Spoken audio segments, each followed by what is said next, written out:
आज हम लोग प्रैक्टिस सेट नंबर 7 जो यूपी के लिए और वनडे एग्जाम के लिए दिया जा रहा है उसका अध्ययन करेंगे। प्रैक्टिस सेट 7 के अंतर्गत पहली वीडियो में सामान्य ज्ञान, करेंट अफेयर्स और हिंदी के प्रश्नों को देखेंगे। इसमें 70 क्वेश्चन होंगे। इसके तुरंत बाद मैथमेटिक्स और उसके तुरंत बाद रीजनिंग के क्वेश्चन होंगे। लगातार प्रैक्टिस करते रहिए और कम से कम समय में इसको हल करने की कोशिश करें, लगभग 30 मिनट के लगभग, ताकि बचा हुआ समय आप फिर मैथ में लगा सकें। अन्यथा फिर समय कम पड़ जाती है, क्योंकि उसी में रंगना होता है, रोल नंबर रंगने होते हैं। तो रिवीजन लगातार करते रहिए और ये चीज़ें याद नहीं हो पाएंगी, देखने से याद होती है। जितनी बार आप देखिए, सुबह शाम तो कम से कम देख ही लीजिए, एक बार रन करके 10-15 सेट होंगे और एक बार रन करके आप देख लेंगे तो सारी चीज़ें तैयार हो जाएंगी। एक बार में फिर विस्मृत चीज़ें फिर याद आ जाती हैं। तो प्रैक्टिस सेट 7 के अंतर्गत हम लोग देखने जा रहे हैं पहला क्वेश्चन। पहला क्वेश्चन आपके स्क्रीन पर है कि गुरु ग्रंथ साहिब का संपादन किसके शासनकाल में हुआ था? अकबर के समय में, शाहजहां के समय में, हुमायूं के समय में, या देहरादून? या देहरादून दे रहा है। तो इसमें से गुरु ग्रंथ साहब का ग्रंथ जो इसका रचना हुई थी वह अकबर के समय में हुई थी, इसलिए विकल्प संख्या ए आपका सही होता है। दूसरा क्वेश्चन है कि उत्तर प्रदेश से लोकसभा सदस्य की संख्या कितनी है? तो उत्तर प्रदेश में लोकसभा सदस्यों की संख्या 80 दिया है, 85 दिया है, 87 दिया है और 90 दिया है। तो 80 वाला आपका सही है, इसलिए विकल्प संख्या ए सही हो रहा है। भारत सरकार का सबसे अधिक राजस्व अर्जित करने वाला एकमात्र स्रोत है प्रत्यक्ष कर, सीमा कर, घाटे की वित्त व्यवस्था, अथवा चौथा विकल्प दिया है संयुक्त उत्पादन कर। तो भारत सरकार का सबसे अधिक राजस्व अर्जित करने वाला एकमात्र स्रोत संयुक्त उत्पादन कर है, इसलिए विकल्प संख्या डी आपका सही होता है। चौथा दिया है कि उत्तर प्रदेश पुलिस का नया मुख्यालय कहां है? Very very important questions. तो उत्तर प्रदेश पुलिस का नया मुख्यालय विकल्प दे रहा है वाराणसी, प्रयागराज, कानपुर अथवा लखनऊ। तो लखनऊ में इसका मुख्यालय स्थित है, इसलिए नया मुख्यालय अगर पूछेगा तो आप लखनऊ बता देंगे। विकल्प संख्या डी आपका सही होता है। अगला क्वेश्चन पांचवा दे रहा है आपके स्क्रीन पर कि निम्नलिखित में से कौन सा एक विशालतम ग्रह है, अर्थात सबसे बड़ा ग्रह? बृहस्पति है, शुक्र है, शनि है या यूरेनस है? तो बृहस्पति हमारे सौरमंडल का सबसे बड़ा ग्रह है, इसलिए विकल्प संख्या ए सही होता है। छठवां क्वेश्चन है कि थॉमस कप का संबंध किस खेल के साथ है? हॉकी, फुटबॉल, बास्केटबॉल अथवा बैडमिंटन? तो थॉमस कप का संबंध बैडमिंटन से है, इसलिए विकल्प संख्या डी आपका सही होता है। सातवां दिया है कि भारत में राज्यों की संख्या कितनी है? तो 25, 28, 32 अथवा 34? तो भारत में इस समय राज्यों की संख्या 28 हो चुकी है, क्योंकि पहले 29 थी जो जम्मू कश्मीर को लेकर के हुआ करती थी। अब जम्मू कश्मीर को तोड़ करके लद्दाख और जम्मू कश्मीर तो केंद्र शासित प्रदेश बना दिए गए हैं, इसलिए केंद्र शासित प्रदेशों की संख्या तो 7 के स्थान पर 9 हो गई है, लेकिन राज्य एक घट गया। तो राज्यों की संख्या कितनी है? 28 है। विकल्प संख्या बी आपका सही हो रहा है। क्वेश्चन नंबर 8 है कि नायलॉन के आविष्कार के साथ कौन संबंधित है? लुई पास्चर, जे नाइस फोर नाइप्सेम, जॉन कार्बट या डॉक्टर बैलेस एच कैरोथर्स? तो नायलॉन के आविष्कार के साथ डॉक्टर बैलेस एच कैरोथर्स हैं, इसलिए विकल्प संख्या डी आपका सही होता है। क्वेश्चन नंबर 9 आपके सामने है। इसमें पूछ रहा है कि भारत में सबसे ऊंचा बांध भाखड़ा किस नदी पर बना हुआ है? ब्यास पर बना है, झेलम पर है, सतलज पर है या घाघरा पर है? तो भारत का सबसे ऊंचा बांध भाखड़ा नांगल बांध सतलज नदी पर बना हुआ है, इसलिए विकल्प संख्या सी आपका सही होता है। 10वां क्वेश्चन है कि म्यांमार की मुद्रा है, डॉलर है, टका है, रुपया है अथवा क्यात है? तो दोनों में देख रहे हैं कि आधा आधा अक्षर है, तो म्यांमार की मुद्रा क्या है? क्यात है, तो विकल्प संख्या डी आपका सही होता है। अगला क्वेश्चन आपके पास दिया है 11वां कि विश्व का पहला गिद्ध संरक्षण और प्रजनन केंद्र किस जिले में स्थापित किया गया है? महाराजगंज में है, वाराणसी में है, कन्नौज में है अथवा गोंडा में है? तो विश्व का पहला गिद्ध संरक्षण और प्रजनन केंद्र महाराजगंज जिले में है, इसलिए विकल्प संख्या ए आपका सही होता है। क्वेश्चन नंबर 12 दे रहा है कि भारत में लोकनायक की पदवी के साथ कौन सा संबंधित है? लाला लाजपत राय, बाल गंगाधर तिलक, जयप्रकाश नारायण अथवा मदन मोहन मालवीय? तो लोकनायक अगर पूछेगा, क्योंकि लोकनायक दिया है, लोकनायक जयप्रकाश नारायण को कहा जाता है, इसलिए विकल्प संख्या सी होगा। लेकिन अगर लोकमान्य पूछ दे तो बाल गंगाधर तिलक हो जाएगा। तो इस तरह से विकल्पों पर ध्यान देंगे कि क्या पूछ रहा है। तो लोकनायक दिया है, इसलिए जयप्रकाश नारायण वाला विकल्प सी सही होता है। अगला क्वेश्चन है क्वेश्चन नंबर 12 हो गया। अब आप 13 देखेंगे। क्वेश्चन नंबर 13 है, आपके पास दिया है स्क्रीन पर कि निम्नलिखित में से किस स्थल को यूनेस्को की विश्व विरासत स्थलों की सूची में शामिल किया गया है? चिल्का झील को, डल झील को, नागिन झील को या सुंदरबन नेशनल पार्क को? तो इसमें सुंदरबन नेशनल पार्क को सम्मिलित किया गया है यूनेस्को की विश्व विरासत स्थलों में। इस प्रकार से विकल्प संख्या डी आपका सही होता है। 14वां क्वेश्चन है कि निम्नलिखित में से कौन सा एक कर्नाटक संगीत का रूप नहीं है? नहीं वाले पर आपको विशेष ध्यान देना है। कृति, हिल्लानम, श्लोकम अथवा टप्पा? तो टप्पा कर्नाटक संगीत का रूप नहीं है, इसलिए यही आपका उत्तर हो जाएगा विकल्प संख्या डी। 15वां क्वेश्चन कह रहा है कि निम्नलिखित में से भारत रत्न का सम्मान पाने वाले पहले व्यक्ति कौन थे? पीसी राय, एस चंद्रशेखर, सीबी रमण या गोविंद बल्लभ पंत? तो सीबी रमण भारत रत्न पाने वाले पहले व्यक्ति थे, इसलिए विकल्प संख्या डी आपका सही होता है। क्वेश्चन नंबर आपके पास स्क्रीन पर दिखाई दे रहा है, क्वेश्चन नंबर 16। इसमें कह रहा है कि संसद में शामिल हैं राष्ट्रपति, लोकसभा अथवा राज्यसभा? लोकसभा और राज्यसभा, लोकसभा और विधानसभा, विधानसभा, विधान परिषद और लोकसभा? तो विकल्प संख्या इसका ए सही है, क्योंकि सांसद में राष्ट्रपति भी होते हैं, लोकसभा होते हैं और लोकसभा के साथ साथ राज्यसभा भी होती है। तो इस प्रकार से पहला विकल्प आपका सही होता है। 17वां क्वेश्चन दिया है कि अभ्रक का सबसे बड़ा भंडार कहाँ स्थित है? विकल्प है दक्षिण अफ्रीका में, भारत में, संयुक्त राज्य अमेरिका में अथवा ऑस्ट्रेलिया में? तो अभ्रक का सबसे बड़ा भंडार हमारे भारत में ही है, अतः विकल्प संख्या बी इसका सही होता है। 18वां क्वेश्चन है कि उत्तर प्रदेश में से सटे राज्यों, केंद्र शासित प्रदेशों की संख्या कितनी है? अब दोनों चीज दिया गया है, आप लिख करके दिया है। तो उत्तर प्रदेश से सटे राज्यों की संख्या भी कितनी है? 9 है।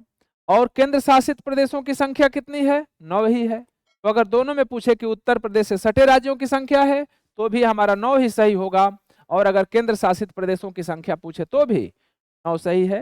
विकल्प के रूप में 7, 10 और 11 भले दिया है, लेकिन 9 वाला हमारा सही है। आगे देखेंगे, क्वेश्चन नंबर 19 आपके स्क्रीन पर दिखाई दे रहा है।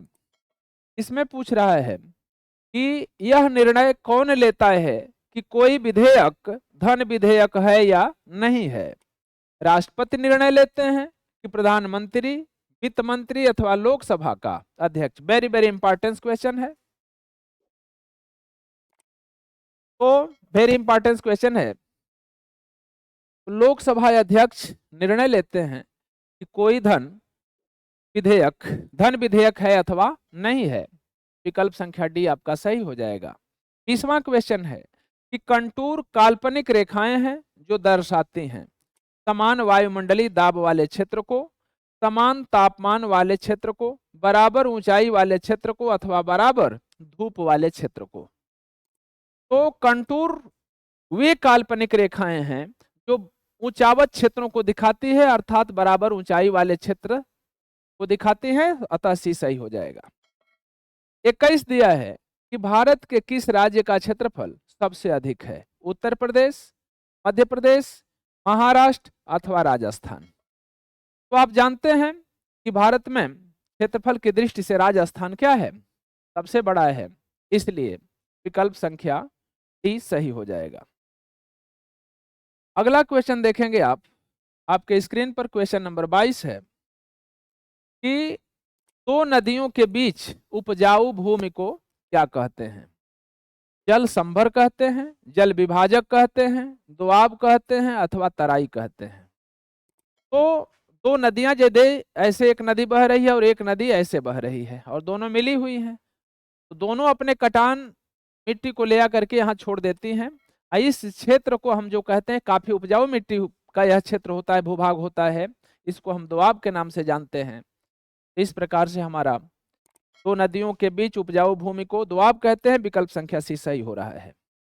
आगे आप देखेंगे क्वेश्चन नंबर 23 आपके स्क्रीन पर दिखाई दे रहा है। 23वां क्वेश्चन है कि वर्तमान में उत्तर प्रदेश की राज्यपाल कौन है। सुमित्रा महाजन हैं, आनंदीबेन पटेल हैं, सुधा गुप्ता हैं अथवा सुश्री मायावती हैं। तो वर्तमान में उत्तर प्रदेश की राज्यपाल आनंदीबेन पटेल हैं, इसलिए विकल्प संख्या बी आपका सही होता है। क्वेश्चन नंबर 24 दिया है कि मुख्यमंत्री की नियुक्ति की जाती है। मुख्यमंत्री की नियुक्ति की जाती है किसके द्वारा? राज्यपाल के द्वारा, राष्ट्रपति के द्वारा अथवा सर्वोच्च न्यायालय के मुख्य न्यायाधीश के द्वारा या उच्च न्यायालय के मुख्य न्यायाधीश के द्वारा। तो मुख्यमंत्री की नियुक्ति राज्यपाल के द्वारा की जाती है, इसलिए विकल्प संख्या ए आपका सही होता है। आगे देखेंगे क्वेश्चन नंबर 25 दिया है कि भारत में निम्नलिखित में से किस राज्य की सीमा म्यांमार के साथ नहीं लगती है। असम, मणिपुर, नागालैंड, अरुणाचल प्रदेश। तो असम राज्य की सीमा म्यांमार से नहीं लगती है, इसलिए विकल्प संख्या ए आपका सही होता है। क्वेश्चन नंबर 26 दिया है कि काली मिट्टी मुख्यतः किस फसल के साथ संबंधित है या काली मिट्टी में कौन सी फसल अच्छा होती है। कपास, ईख, चाय और कॉफी। तो काली मिट्टी में कपास बहुत बढ़िया होता है, इसलिए कपास इसका विकल्प हो जाएगा। क्वेश्चन नंबर 27 आपके सामने है। इसमें दे रहा है कि भागीरथी और अलकनंदा के संगम पर स्थित नगर है। बार बार परीक्षा में पूछने वाला है। करे कि भागीरथी और अलकनंदा के संगम पर स्थित है रुद्रप्रयाग, देवप्रयाग, विष्णुप्रयाग और कर्णप्रयाग। तो इसको ऐसे याद करेंगे, इसका उत्तर हो जाएगा देवप्रयाग। याद रखेंगे कि भागीरथी और अलकनंदा दोनों मिलकर के, ये स्वयं देवियां हैं और दोनों मिलकर के देवप्रयाग का निर्माण करती हैं। देव से संबंधित है, इसलिए देवप्रयाग इसका सही हो जाएगा। इसी में कंफ्यूजन हो जाता है कि रुद्रप्रयाग लिखें कि विष्णुप्रयाग लिखें कि कर्णप्रयाग लिखें, लेकिन ये देव याद रखेंगे तो देवप्रयाग हो जाएगा। क्वेश्चन नंबर 28 दिया है कि निम्नलिखित में से कौन सा राजनीतिक अधिकार नहीं है? मत देने का अधिकार, जीवन का अधिकार, चुनाव लड़ने का अधिकार, या सरकार के अधिशासी निकायों के पास शिकायत करने का अधिकार। तो जो जीवन का अधिकार है यह राजनीतिक अधिकार नहीं है, इसलिए यही विकल्प आपका सही हो जाएगा। तो 28 का विकल्प संख्या बी आपका सही होता है। आगे आप देखेंगे क्वेश्चन नंबर 29 आपके स्क्रीन पर। क्वेश्चन नंबर 29 देखिए, इसमें दिया है कि उपराष्ट्रपति पदेन अध्यक्ष हैं राज्यसभा के, लोकसभा के, योजना आयोग के अथवा राष्ट्रीय विकास परिषद के। तो उपराष्ट्रपति पदेन अध्यक्ष राज्यसभा के होते हैं, इसलिए विकल्प संख्या ए आपका सही होता है। तीसरा दिया है कि भारत का अंतिम वायसराय कौन था? Lord Linlithgow, Lord Mountbatten, Lord Wavell's अथवा क्लीमेंट एटली। तो भारत का अंतिम वायसराय लॉर्ड माउंटबेटन थे, इसलिए विकल्प संख्या बी आपका सही होता है। क्वेश्चन नंबर 31 आपके स्क्रीन पर है कि भारत में नागरिकों के लिए निर्धारित मत देने की न्यूनतम आयु सीमा कितनी है? 18 वर्ष, 21 वर्ष, 16 वर्ष और 20 वर्ष। तो भारत में नागरिकों के लिए निर्धारित मत देने की न्यूनतम आयु 18 वर्ष निर्धारित है, अतः विकल्प संख्या ए हमारा सही होता है। आगे देखेंगे क्वेश्चन नंबर 32 कि निम्नलिखित में से कौन सा अधिकार अभी भारतीय संविधान द्वारा एक मौलिक अधिकार के रूप में नहीं दिया गया? तो पहले मूल अधिकारों की संख्या 7 थी, अब जो 6 बची है तो वह कौन सा, उसी को बता रहा है कि वह 7वां अधिकार कौन सा था जो भारतीय संविधान द्वारा एक मौलिक अधिकार के रूप में नहीं दिया गया है। समता का अधिकार, स्वतंत्रता का अधिकार, संपत्ति का अधिकार या शोषण के प्रति अधिकार। तो इसका विकल्प सही हो जाएगा सी, संपत्ति का अधिकार अब हमारा मूल अधिकार नहीं रहा, यह एक कानूनी अधिकार हो गया है, इसलिए इसमें का यही विकल्प सही हो जाएगा। क्वेश्चन नंबर आपके पास है 33। 33 में पूछ रहा है कि शासन की एकात्मक पद्धति का लाभ है अधिक अनुकूलनशीलता, दृढ़ राज्य, जनता द्वारा अधिक सहभागिता या सत्तावाद की कम संभावनाएं। तो शासन की एकात्मक पद्धति का लाभ यह है कि दृढ़ राज्य, बी वाला विकल्प सही हो जाएगा। 34वां दे रहा है कि निम्नलिखित में से कौन सा एक राज्य का घटक नहीं है? जनसंख्या, भूमि, सेना अथवा सरकार। तो आप देखते हैं कि जनसंख्या, भूमि और सरकार ये तो राज्य सरकार में भी होती है, लेकिन सेना का जो नियंत्रण है वह केंद्र के हाथ में होता है, इसलिए यही विकल्प आपका सही हो जाएगा कि यह राज्य का घटक नहीं है। क्वेश्चन नंबर 35 दे रहा है कि भारतीय संविधान के अनुसार मंत्री किसकी इच्छा रहने तक पद संभालेंगे? भारत के राष्ट्रपति, भारत के प्रधानमंत्री, संसद अथवा सर्वोच्च न्यायालय। तो भारत के प्रधानमंत्री की इच्छा पर्यंत, जब तक इच्छा रहेगी तब तक वह मंत्री बने रहेंगे, इसलिए विकल्प संख्या बी आपका सही होता है।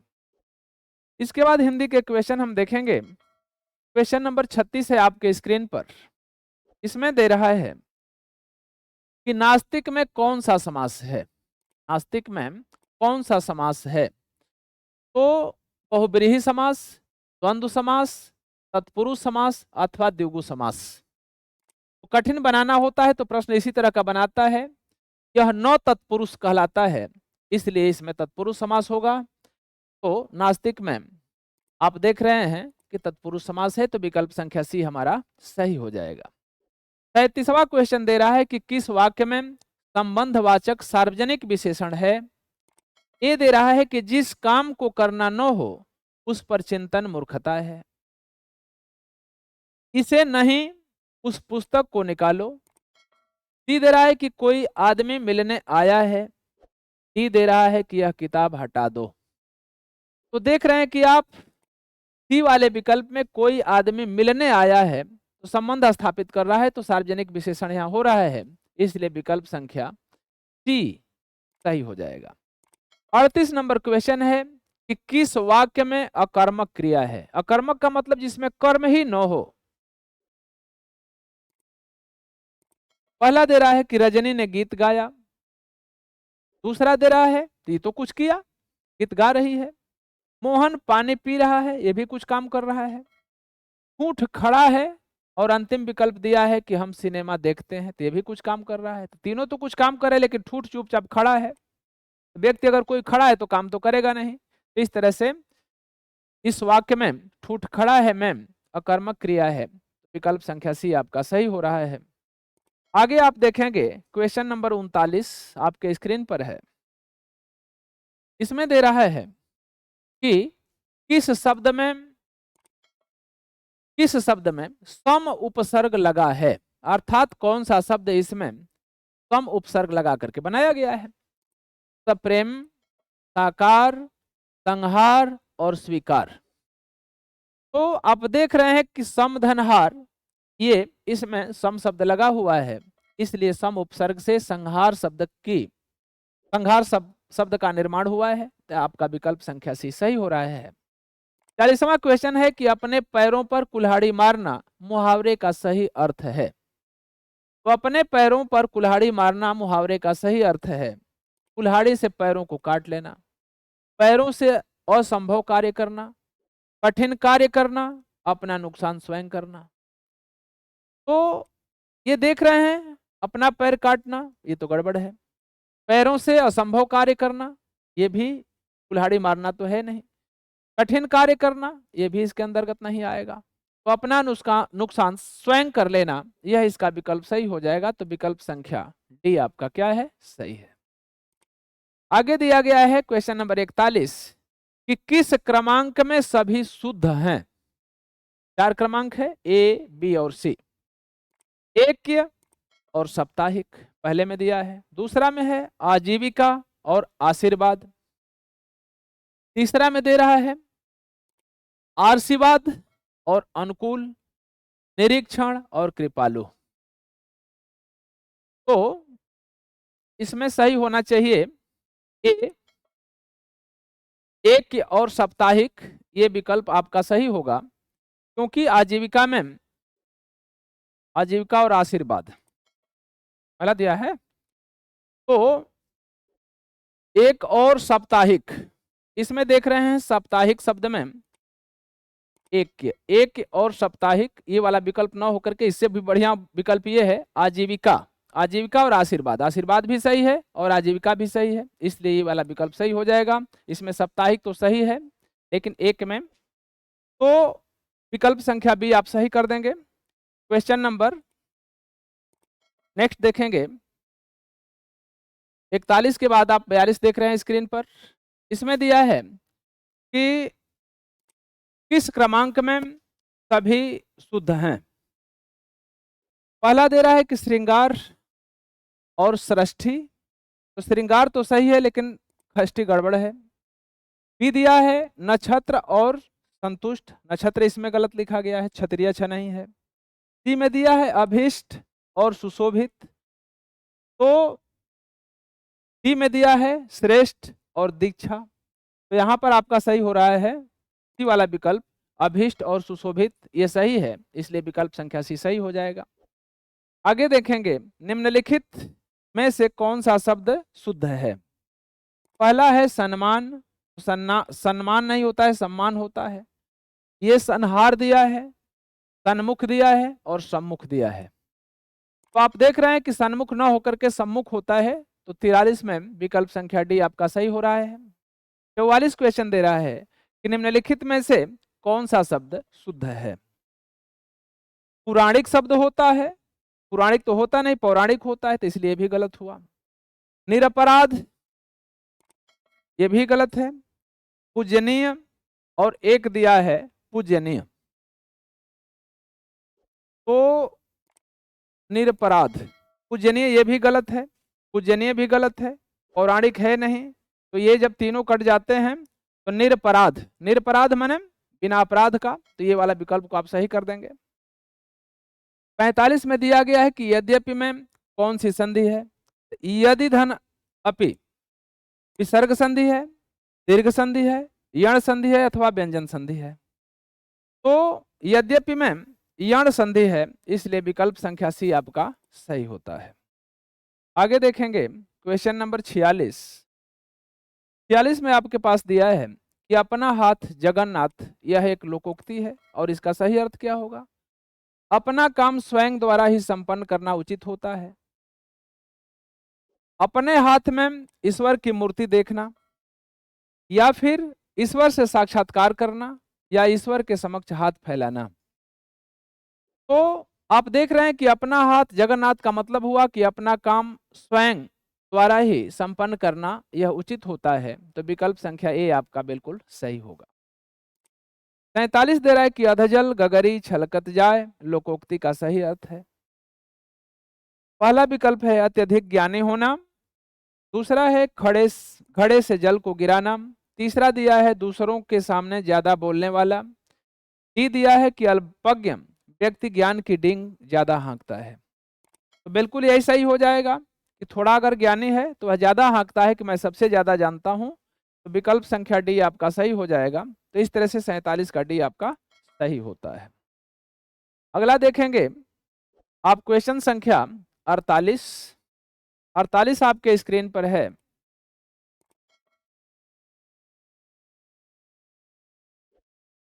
यहां दिया है कि चुल्लू भर पानी में डूबना, मुहावरे का सही अर्थ क्या होगा? चुल्लू भर पानी में डूबने का सही अर्थ क्या होगा? तो यहाँ आप देखेंगे कि नदी से चुल्लू भर पानी निकालना, ये बिल्कुल गलत है। लज्जा के मारे मुंह नहीं दिखाना, नदी में डूब जाना, या लज्जा को पानी में डुबो देना। तो इसमें विकल्प सही क्या होगा? चुल्लू भर पानी में डूबना, और मुहावरे का सही अर्थ होगा डी वाला। डी वाला में देख रहे हैं कि लज्जा को पानी में डुबोना, ये तो गड़बड़ है, तो ये गलत हो गया। नदी में डूब जाना, ये गलत है। तो लज्जा के मारे मुंह न दिखाना, ये बल्कि इसमें से सबसे क्या है? उत्तम है। क्वेश्चन नंबर 49 से दे रहा है 51 तक कि नीचे दिए गए 4 वाक्यों में से एक वाक्य शुद्ध है और 3 अशुद्ध हैं। शुद्ध वाक्य को चुनिए तथा अपने सही उत्तर को इंगित कीजिए। आगे देखिए क्वेश्चन नंबर 49 का ये दे रहा है कि मैं दिल्ली पर सरिता विहार पर रहता हूं। ऐसा तो हो नहीं सकता।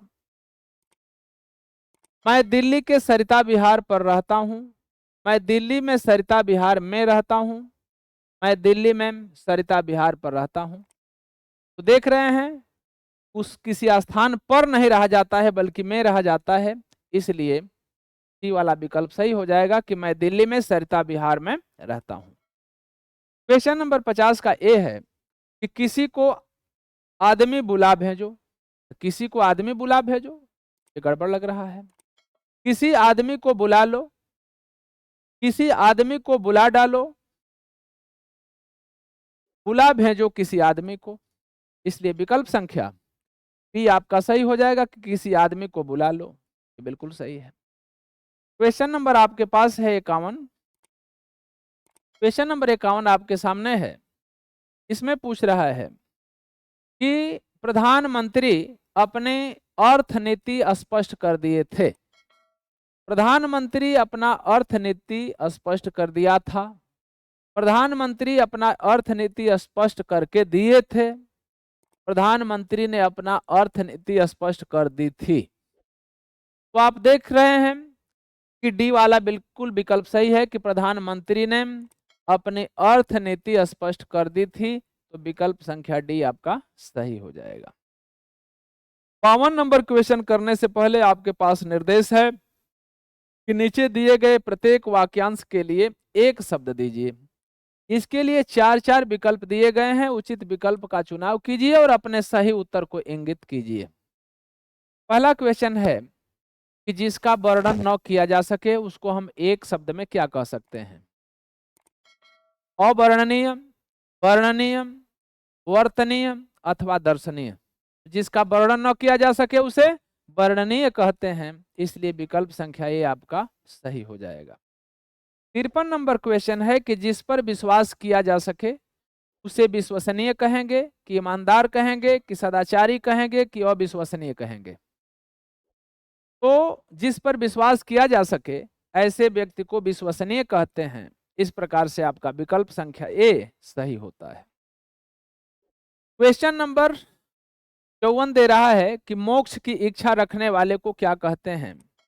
तो मोक्ष की इच्छा रखने वाले को क्या कहते हैं, उसके लिए आपको मिलते हैं विकल्प 4।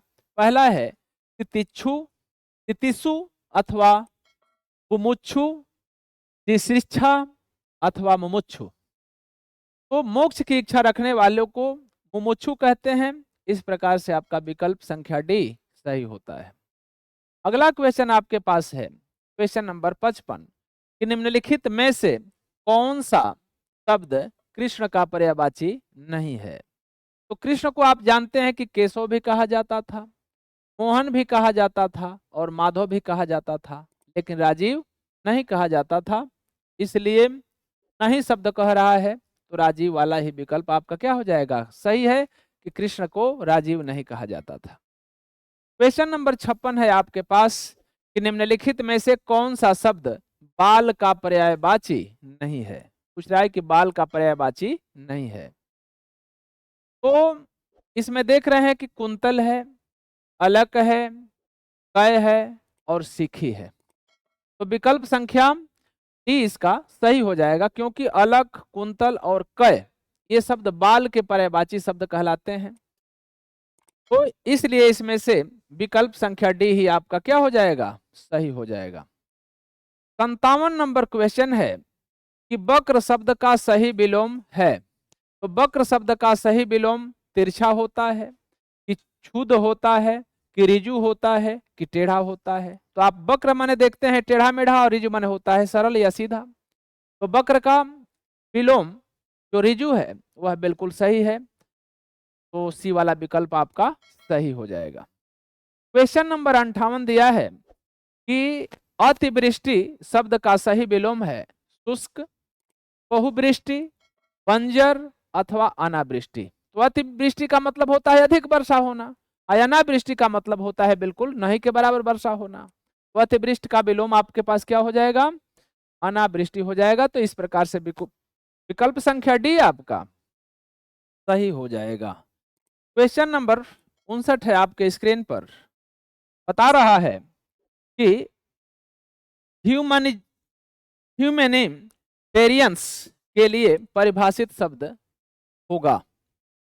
ह्यूमैनिटेरियन का मतलब संसारिक होता है, कि श्रेष्ठ होता है, कि मानवीय होता है, कि मानवकृत होता है। तो 59 का विकल्प संख्या सी सही हो जाएगा, क्योंकि ह्यूमैनिटेरियन का मतलब होता है मानवीय या मानवीय गुणों से भरपूर। तो विकल्प संख्या सी आपका सही होता है। क्वेश्चन नंबर 60 दिया है कि कालिया में प्रयुक्त प्रत्यय है लिया, आ, मा अथवा इया। तो कालिया में काली धन इया या काल धन इया करेंगे, अगर संधि विच्छेद करते हैं तो ये हो जाएगा काल और प्लस इया। तो इस तरह से यह जो है कालिया शब्द बना हुआ है।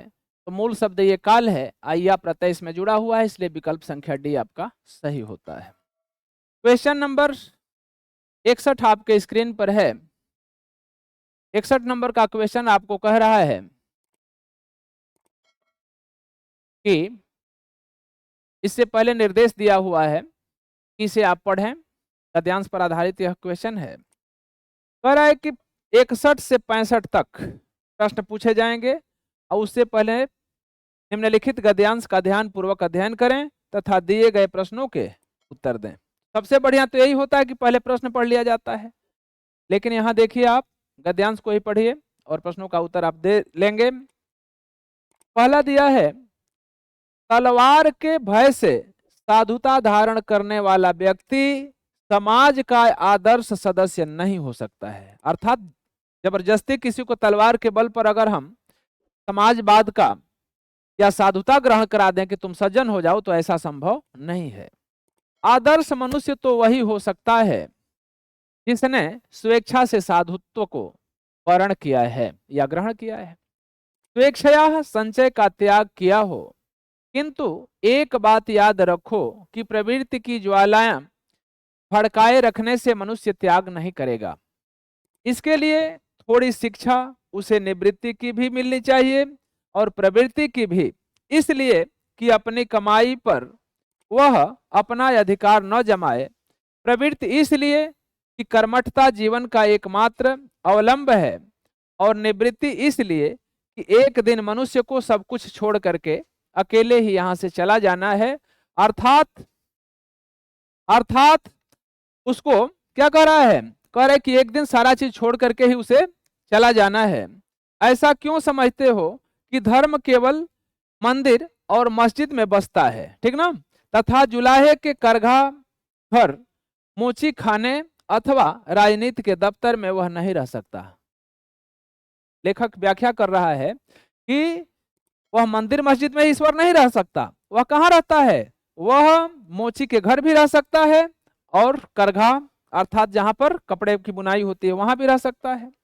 जीवन के दो टुकड़े नहीं हैं कि एक में धर्म का आसन और दूसरे में छल और प्रपंच के लिए छूट रहे। जीवन का ऐसा विभाजन नहीं चल सकता। यह तो धर्म और अधर्म के बीच समझौते का उदाहरण होगा। धर्म ज्ञान और विश्वास में नहीं, कर्म और आचरण में बसता है। पूजा और अनुष्ठान की विधियां धर्म रूप हैं। मंदिर, मस्जिद, तीर्थ व्रत और पूजा और अनुष्ठान की विधियां धर्म रूप हैं। मंदिर, मस्जिद, तीर्थ व्रत और पंडित तथा पुरोहित की प्रथा ये धर्म के ढकोसले हैं। अर्थात बनावटी रूप बना करके और हम कोई कर्म करते हैं तो यह बेहतर नहीं है, उसी की तरफ संकेत किया गया है। अब इस पर आधारित आपके मिलते हैं 5 क्वेश्चंस। पहला क्वेश्चन आपका 61 नंबर है, उसमें दे रहा है, क्वेश्चन नंबर 61 में है कि कौन सा व्यक्ति समाज का आदर्श सदस्य नहीं हो सकता। तो साहसी, निर्भीक, डरपोक और बुद्धिमान। तो डरपोक व्यक्ति, साहसी व्यक्ति तो समाज का आदर्श सदस्य हो सकता है, निर्भीक भी हो सकता है, बुद्धिमान भी हो सकता है, लेकिन डरपोक व्यक्ति कभी भी आदर्श सदस्य नहीं हो सकता। इस प्रकार से आपका विकल्प संख्या सी सही होता है। आगे देखेंगे, क्वेश्चन नंबर 65 आपके सामने है कि अपनी इच्छा से त्याग तथा साधुता धारण करने वाला व्यक्ति होता है। आप देखे हैं कि ऐसे व्यक्ति क्या होते हैं, आदर्श होते हैं। हालांकि 3 विकल्प और है, एक अकेला दिया है, एक दिया है और संस्कृत दिया है, तो आपको गद्यांश से ही उत्तर देना है। तो अपनी इच्छा से त्याग और साधुता धारण करने वाला व्यक्ति एक आदर्श व्यक्ति होता है, इसलिए विकल्प संख्या ए क्या हो जाएगा, सही हो जाएगा। 63 नंबर क्वेश्चन कह रहा है कि प्रवृत्ति के साथ साथ मनुष्य के लिए निवृत्ति की शिक्षा भी जरूरी है, क्योंकि अब यहाँ खाली स्थान दिया गया है, गद्यांश से आपको ढूंढना है। इससे मनुष्य बुद्धिमान बनता है, इससे संचय के साथ साथ त्याग करने की भावना भी उत्पन्न होती है, इससे मनुष्य अमीर हो जाता है, इससे मनुष्य गरीब हो जाता है। तो आप देख रहे हैं कि इसकी कहीं चर्चा नहीं है गद्यांश में, वहां चर्चा है कि प्रवृत्ति के साथ साथ निवृत्ति की शिक्षा इसलिए जरूरी है क्योंकि इससे संचय के साथ साथ मनुष्य की त्याग की भावना भी उत्पन्न होती है। अर्थात जो हम कमा रहे हैं उसमें आवश्यकता पड़ने पर उसमें से कुछ त्याग भी, कुछ खर्च भी करने चाहिए। आगे दे रहा है क्वेश्चन नंबर 64 कि ऐसा क्यों समझते हैं कि धर्म केवल और में बसता है। आप देख रहे हैं कि घर, ऑफिस, मंदिर, मस्जिद, पार्क, गुरुद्वारा, चर्च और गुरुद्वारा। तो आप देख रहे हैं कि घर, ऑफिस का कोई मतलब ही नहीं है, उसमें ये भी शब्द नहीं आया, उसमें पार्क गुरुद्वारा नहीं आया, चर्च गुरुद्वारा नहीं आया, तो मंदिर और मस्जिद शब्द आया है। तो ऐसा क्यों समझते हैं कि धर्म केवल मंदिर और मस्जिद में बसता है, इसलिए विकल्प संख्या बी आपका सही है। ठीक से पढ़ेंगे, ठीक से इसका आंसर निकाल पाएंगे। क्वेश्चन नंबर 65 है आपके स्क्रीन पर, इसमें दिया हुआ है कि धर्म ज्ञान और विश्वास में नहीं, कर्म और आचरण में बसता है। इस पंक्ति में व्यक्ति की किस विशेषता का पता चलता है? विकल्प आपके पास दिया गया है कथने और करने में अंतर का, कहना कुछ और करना कुछ और, कथने और करने में एक रूपता का, अपने असलियत छुपाने का। तो विकल्प आपका सही हो जाएगा इसमें सी वाला, क्योंकि कथने और करने में अंतर है नहीं, कहना कुछ और करना कुछ और है नहीं, अपना असलियत छुपाना है नहीं, तो उसमें दिया गया था कि कथने और करने में एक रूपता प्रदर्शित करने के लिए, इसलिए विकल्प संख्या सी आपका सही होता है।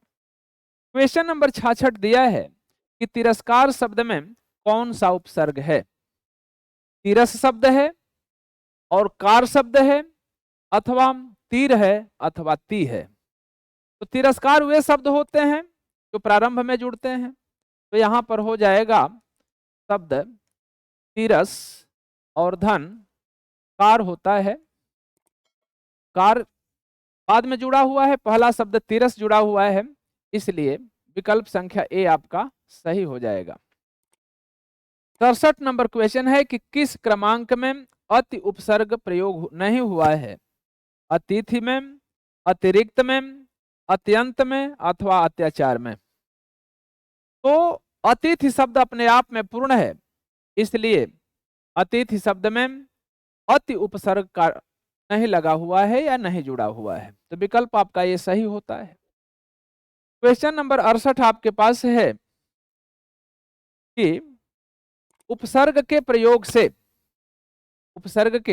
प्रयोग से शब्द के अर्थ में परिवर्तन आता है, शब्दों का अर्थ अपरिवर्तित रहता है, कि शब्दों के अर्थ में वृद्धि होती है या शब्दों के अर्थ में न्यूनता आ जाती है।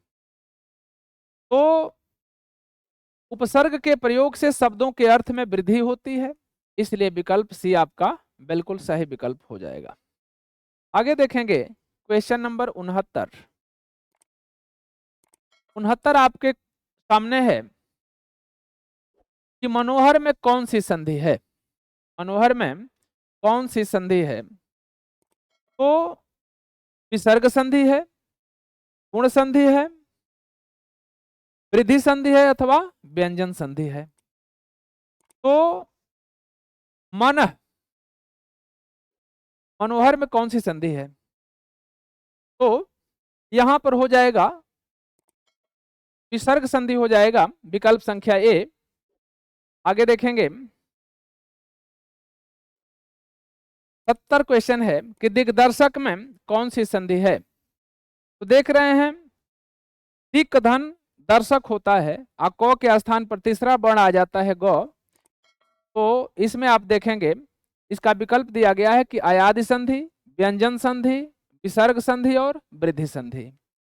तो दिग्दर्शक में व्यंजन संधि होती है, इसलिए आपका विकल्प संख्या बी सही होता है।